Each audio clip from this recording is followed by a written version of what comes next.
सात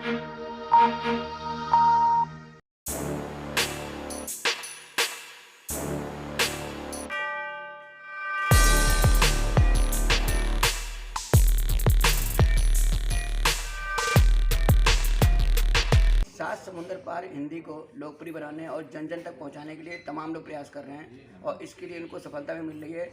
आप चाहे यूरोप में जाइए, चाहे आप सुदूर पूर्वोत्तर देशों में जाइए या आप ऑस्ट्रेलिया में जाइए, कहीं भी जाइए आपको हिंदी भाषी आपको मिलते हैं। आज यहाँ पर जो चौधरी चरण सिंह यूनिवर्सिटी में जो क्रांतिधारा मेरठ साहित्यिक महाकुंभ हो रहा है, उसमें भी ऐसे लोग आए हुए हैं जो हिंदी के प्रति समर्पित हैं और हिंदी के लिए काम कर रहे हैं। ऐसे ही मैं आज आपको मैं मिलवा रहा हूँ रमन शर्मा जी से, जो जापान के टोक्यो में हैं और पिछले 32 सालों से हिंदी के प्रचार प्रसार में लगे हुए हैं। इनकी अपनी मैगजीन भी निकल रही है और इसके लिए वो लगातार प्रयास कर रहे हैं और लोगों को एक्टिंग भी करते हैं और बताते हैं हिंदी कितनी समृद्ध भाषा है। आप उसमें आइए, उसको दिल में बसाइए, आपको तमाम जानकारियाँ मिलेंगी। तो आज मैं रमन शर्मा जी से बात करूँगा और जानना चाहूँगा कि जापान में हिंदी के लोग क्या कर रहे हैं और उसमें उनको क्या सफलता मिली है। मैडम, जनवाणी न्यूज़ के लिए आपका स्वागत है। नमस्कार मैडम, आपका पूरा नाम क्या है? मेरा नाम रमा शर्मा है। तो मैडम, कब से आप जापान में हैं और आप हिंदी के प्रचार प्रसार के लिए क्या कर रहे हैं? मैं 32 साल से जापान में हूँ। हिंदी के लिए मैं सबको, बच्चों को फ्री ट्यूशन्स देती हूँ, अट्रैक्ट करती हूँ, अपनी संस्कृति का बताती हूँ और जितना हो सकता है हिंदी के लिए या अपने भारत के लिए उसका नाम करने के लिए काम करते हैं। और जापान से निकलने वाली हिंदी की पहली पत्रिका मेरी ही है। क्या नाम है मैगजीन का? हिंदी की गूंज। तो ये आप जो क्या स्कूलों में, कॉलेज में, यूनिवर्सिटी में किस तरह से आप इसको हिंदी के उसके लिए कर रही हैं? देखिए, कॉलेज और यूनिवर्सिटी में तो पढ़े लिखे जाएंगे जिनके पास बहुत पैसा है, क्योंकि आजकल टोक्यो यूनिवर्सिटी में और ओसाका यूनिवर्सिटी में हिंदी पढ़ाने का हमारे प्रचार से और प्रसार से हो गया है। प्रयत्न इतना किया है कि वहाँ पे हिंदी पढ़ाने शुरू हो गए हैं, लेकिन अब तो काफ़ी साल हो गए हैं, अब काफ़ी बच्चे आते हैं। लेकिन जो बाहर हैं जैपनीज़ लोग जो हिंदी सीखना चाहते हैं, उनके लिए फिर मैं फ्री ट्यूशन्स देती हूँ। हिंदी को लेकर जिस तरह से आपने देखा होगा, अब आजकल तो बच्चे इंग्लिश तरफ भाग रहे हैं, खासकर इंग्लिश तरफ भाग रहे हैं और हिंदी को लेकर मैगजीनों के प्रति लोगों का रुझान कम हो रहा है, किताबों के प्रति रुझान कम हो रहा है। इस बारे में आपका क्या कहना है? देखिए, उसके लिए हमें पहले स्वयं को जागृत करना पड़ेगा। अगर हमारी भाषा ही, पहली बात तो हमारी राष्ट्रभाषा ही नहीं है, हमें अपने आप को जागृत करके अपनी राष्ट्रभाषा बनवानी है, अपने बच्चों को हिंदी सिखानी है। हिंदी अगर हम घर में बोलेंगे, हमारे बच्चे बोलेंगे, साहित्य की तरफ मुड़ेंगे। तो आपको लगता है जो साहित्य में एक अचानक परिवर्तन आया है, जो आज़ादी से पहले से बाद में, फिर आपको 50 के दशक में, 60 के दशक में, आज हिंदी साहित्य को आप कहाँ से देखती हैं? हिंदी साहित्य अभी, मैं नहीं कह रही कि नीचे की तरफ जा रहा है, बहुत ऊपर की तरफ जा रहा है, लेकिन इसके जो गिने चुने लोग हैं वही इसके लिए प्रयास कर रहे हैं। इसके लिए बच्चों को हमने आगे लाना है। अपने बच्चों को कॉलेज में भी पढ़ाते हैं, लेकिन बच्चों को हमने, जब तक वो हिंदी की तरफ उनका दिल नहीं बढ़ेगा, तब तक कोई भी प्रयास हमारा सफल नहीं होगा। पहले आपने देखा होगा कि बाल कहानियाँ, बाल चित्र और ये किताबें आती थी जो बच्चों को अट्रैक्ट करते थे। अब वो किताबों का क्या अकाल बढ़ गया है क्या, कि जो बच्चे कैसे जाएँ? आप बच्चे बड़ी किताबें तो पढ़ेंगे नहीं, तो बाल साहित्य पे क्या संकट आया हुआ है क्या? नहीं, संकट नहीं आया। आजकल तो पढ़ाई पे ही संकट आया है, क्योंकि बच्चों के हाथ में फ़ोन आ गए हैं, वो फ़ोन पे देखते हैं। तो फ़ोन पे ही हमें कुछ ऐसा ढूंढ के, जैसे अभी कार्टून भी चल रहे हैं, तो हमें अपना साहित्य जो है उसी के माध्यम से बच्चों तक पहुंचाए कि उनके अंदर से इच्छा जागे और वो खुद पुराना साहित्य, बुक्स निकाल के हमारा पढ़ने की कोशिश करें। आपको क्या लगता है कि जो आप जिस तरह से आप हिंदुस्तान से बहुत दूर टोक्यो में, जो कि बहुत बड़ी दुनिया का नंबर वन और नंबर 2 सिटी में से आता है, उसमें हिंदी में आप लगातार प्रचार कर रही हैं, तो आपको लगता है कि आने वाला समय आपके लिए कैसा रहेगा? मेरे को बहुत आशाएं हैं, क्योंकि मेरी पत्रिका बहुत सफल जा रही है। 3 साल से 3.5 साल हो गए मेरी पत्रिका को चलते हुए और बहुत अच्छा रिस्पांस है। और वहाँ पे भी मेरे को बहुत अच्छे जानने वाले मिल गए हैं, सभी इतनी इज्जत करते हैं। तो बस ये होता है कि मेरे देश में भी मेरे बच्चे जो अपने देश के हैं वो भी हिंदी की तरफ मुड़े।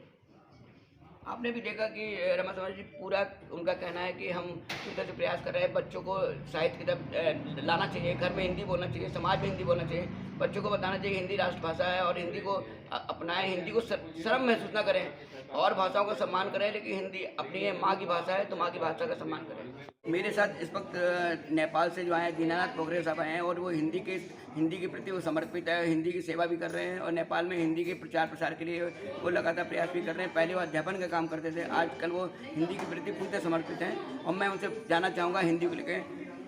दिनांक जी, मैं जनवाणी न्यूज़ में आपका स्वागत है। आप हिंदी को लेकर नेपाल में क्या रिस्पॉन्स है और क्या आप हिंदी के लिए कर रहे हैं?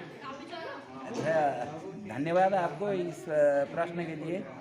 मैं हिंदी के ही विद्यार्थी हूँ और हिंदी अच्छा लगता है, इसीलिए हिंदी को सहजीकरण के लिए, ये हिंदी भाषा बोलने के लिए हम नेपाल में भी प्रोत्साहन कर रहे हैं, वही है।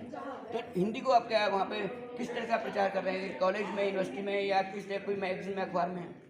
अखबार में है, ये बोलीचाली में है, ग्रामीण स्थल से उठाना होगा ना, इसीलिए बातचीत में भी हम हिंदी को प्रश्रय दे रहे हैं।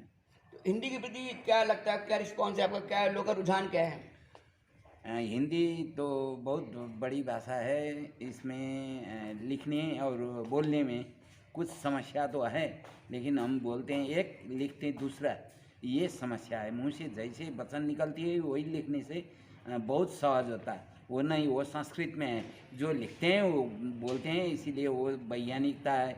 हमारे थोड़ी मेहनत और करनी पड़ेगी हिंदी में, वो भी हम कर रहे हैं। हिंदी की मैगजीन किताबों का क्या रिस्पॉन्स है नेपाल में?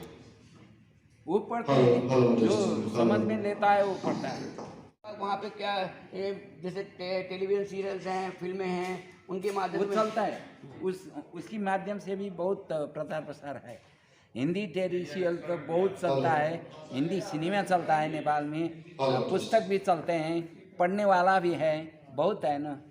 तो आपने लेखन कार्य भी किया है हमने हिंदी में उतना लिखते नहीं, हम लिखने के लिए अभी हिंदी में नहीं, हम नेपाली साहित्यकार है ना, नेपाल में साहित्य की सेवा कर रहे हैं। साहित्य लेकिन विश्व मानव के लिए है, वो हिंदी भाषाओं, नेपाली भाषाओं उसको छोड़ दो, बंगाली भाषाओं, जहाँ की भी हो, मानवीय आवश्यकता का बोध साहित्य कराते हैं, इसीलिए साहित्य सेवा में हम समर्पित हैं। तो आज आप जो क्रांति दर्रा पे आए हैं मेरठ में, तो आपको कैसा लग रहा है? बहुत अच्छा लग रहा है। ये क्रांति धारा का जो उद्देश्य है वो भी पूर्ण सफलता की हम कामना भी करते हैं। ये साहित्य प्रेम से ही यहाँ आए हैं, पधारे हैं हम। साहित्य प्रेम, हम क्या कहते हैं कि क्रांति धारा के जो उद्देश्य है, साहित्यिक उद्देश्य, निकट भविष्य में पूर्ण हो जाए तो हम भी बहुत खुश होंगे, वो कामना करते हैं। अब मैं आपकी मुलाकात करवाता हूँ। नेपाल से ही आए देव प्रसाद मिश्रा जी, और वो भी हिंदी के प्रति और साहित्य के प्रति बहुत ज़्यादा उनका अनुराग है। आज वो मेरठ की क्रांति दर्रा पे भी हैं। मैं उनसे जानना चाहूँगा, आप हिंदी को लेके आपका क्या रिस्पॉन्स है और क्या आपकी सोच है? नेपाल में हिंदी का प्रचार है, दिक्कत होगा फिर बहुत लोग पसंद करते हैं हिंदी? पसंद करते हैं। अब ये छोटे बेटा बेटी बराबर बोलता है, हमको कठिन होता है। आपने देखा कि नेपाल में भी जो हमारा हजारों साल से जिनका संबंध है, हम लोग परम मित्र हैं, और एक भाषा भले अलग हो लेकिन साहित्य एक होता है, और ये साहित्य की सेवा करने वाले नेपाल से आए हैं, और इनका कहना है कि भाषा चाहे कुछ भी हो लेकिन साहित्य होता है। महाकुंभ है, वो उसी महाकुंभ में शामिल होने के लिए आए हैं। और मैं आपको जो इस पूरे क्रांति दर्रा मेरठ साहित्यिक महाकुंभ है, जो इतना 3 दिन चलेगा, इसके लिए जो पूरे इसके जिससे मास्टरमाइंड जो है, जिन्होंने इसका इतना बड़ा आयोजन किया है, आज मैं उनसे आपकी बात कराऊंगा। मैं विजय जी से ये बताइए कि डॉक्टर साहब कि आपका ये आयोजन का कैसे आपके मस्तिष्क में आया और कैसे आपने इसको बाहर से लोगों को लेके आए आप? मैं डॉक्टर विजय पंडित आयोजक हूँ मेरठ लिटरेरी फेस्टिवल का, और मेरे मन में मेरठ की जो नकारात्मक छवि है, क्योंकि जहाँ भी जाएं मेरठ का नाम सुनते ही लोगों के चेहरे पर एक मुस्कान सी आ जाती थी, अजीब सी। तो मैं चाहता था कि मेरठ को लोग, जो यहाँ की सकारात्मक बातें हैं वो सामने नहीं आ पा रही हैं, तो हम कलमकारों की भूमिका इसमें महत्वपूर्ण हो जाती है कि हम कलम के माध्यम से देश दुनिया में अपने मेरठ की खूबियाँ बताएं।